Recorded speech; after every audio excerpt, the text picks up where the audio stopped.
আজ বানাবো সিডস লাড্ডু। এই লাড্ডুটা বলতে পারো সব সমস্যার সমাধান।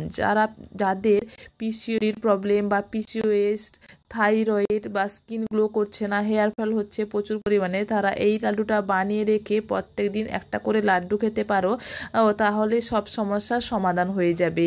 এটা উইথাউট সুগার বানাবো, খেতেও ভালো টেস্টি হয়।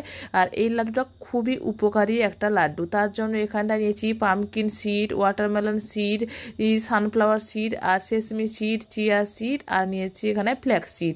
এখানটায় সব রকম সিডস নিয়ে একটু ড্রাই রোস্ট করে নিতে হবে। এইভাবে শুকনো খোলায় এইভাবে নাড়াচাড়া করে একটু ড্রাই রোস্ট করে নিতে হবে। ভালো করে ড্রাই রোস্ট করে নিলে এটা খেতেও ভালো লাগবে। আর এটা কাঁচা অবস্থায় না খেয়ে এইভাবে একটু ড্রাই রোস্ট করে বানালে ভালোও লাগে খেতে, আর এটা খাওয়া উচিত ড্রাই রোস্ট করে।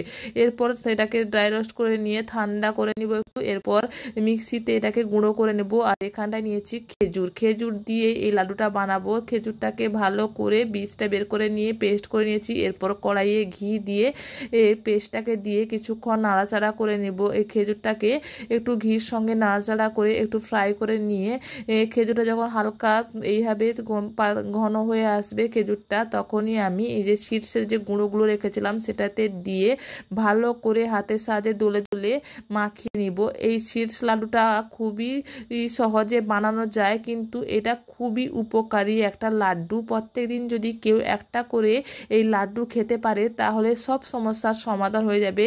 হেয়ার ফল বন্ধ হয়ে যাবে, স্কিন গ্লো করা শুরু করে দেবে, আর পিসিওডি, পিসিওএস, থাইরয়েড সব কিছু উধাও হয়ে যাবে। এইরকম গোল গোল করে পাকিয়ে নিয়ে একটা কাঁচের বয়ামে এটাকে ভরে রেখে দিব। এটাকে আপনারা 1 থেকে 1.5 মাস এমনি স্টোর করে রাখতে পারেন, আর ফ্রিজের মধ্যে 2 থেকে 3 মাস মতন এটাকে স্টোর করে রাখা যায় খুবই। আর আপনারা যদি হেলদি রেসিপি দেখতে চান এইরকম আমাকে কমেন্ট করে জানাবেন। আমি এখন ভেবেছি বেশিরভাগই হেলদি রেসিপি দিব।